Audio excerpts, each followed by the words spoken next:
Selamat berjumpa lagi di channel otomotif. Pada kesempatan kali ini kita akan belajar tentang dasar listrik. Sebelum kita mempelajari sistem kelistrikan yang lebih mendalam, ada hal pokok yang perlu kita pelajari, yaitu dasar listrik. Besaran-besaran listrik itu ada beberapa. Yang pertama adalah tegangan. Simbol tegangan itu adalah U. Dalam bahasa Jerman, Ursache atau penyebab. Di mana tegangan adalah penyebab mengalirnya elektron-elektron. Nah, elektron itu mengalir dari mana? Kita perhatikan ini ada kutub positif dan ada kutub negatif. Nah, di sini ada elektron, ada elektron. Nah, ini nanti yang akan mengalir. Kemudian alat untuk mengukur tegangan itu apa? Yaitu voltmeter, dan satuannya adalah volt. Coba kita perhatikan ini, gambar ini. Ini ada pada kutub positif elektronnya sedikit, pada kutub negatif jumlah elektronnya banyak.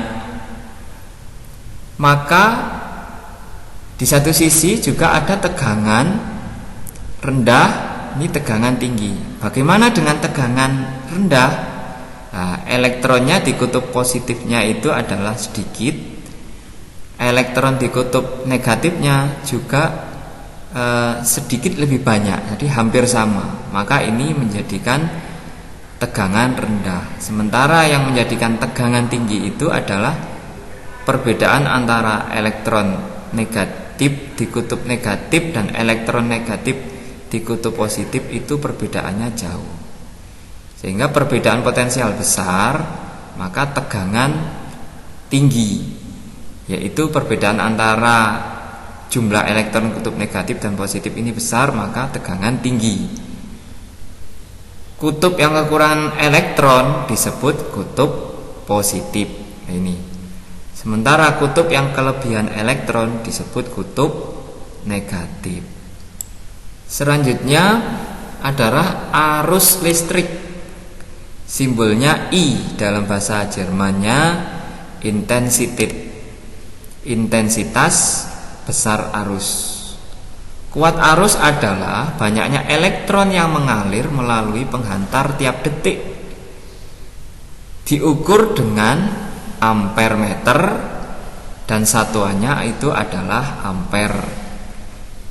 Sebagaimana di dalam contoh ini ada baterai kutub positif, negatif.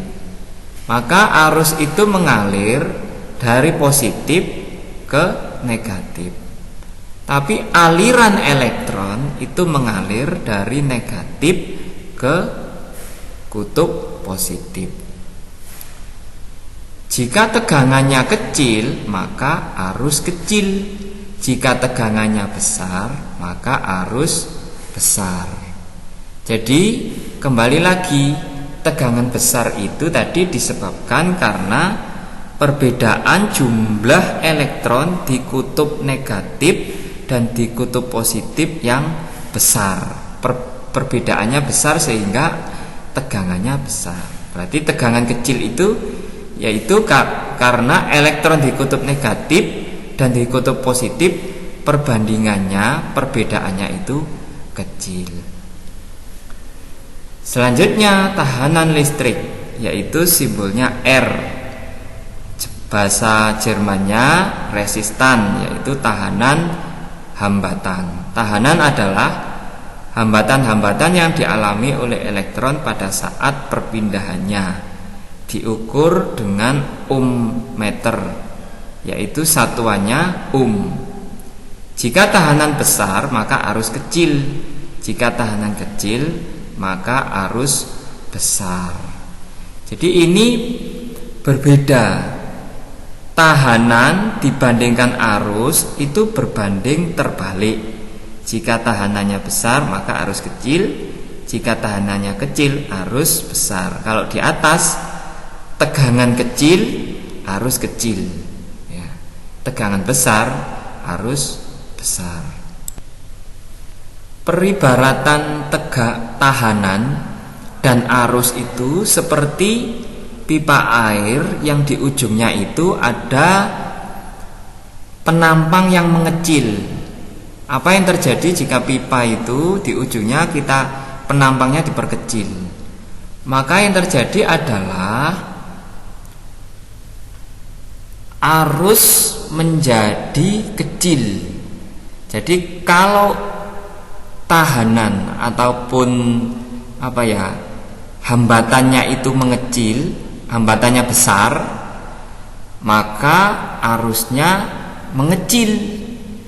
Kalau hambatannya kecil, pipanya ini lurus, maka arusnya yang mengalir itu adalah besar.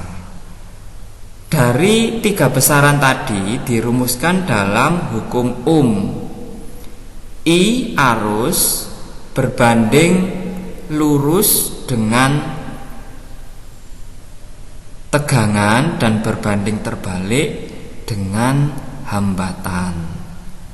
Sebagaimana di dalam soal ini kita perhatikan ada sumber arus listrik kemudian mengalir 1 ampere yang melewati tahanan 20 ohm, maka berapakah tegangan yang terjadi? Maka rumusnya U sama dengan I kali R, ataupun V sama dengan I kali R. I nya 1, tahanannya 20, maka yang terjadi adalah tegangannya 20 ampere, yaitu 1 kali 2. Demikian penjelasan saya. Terima kasih.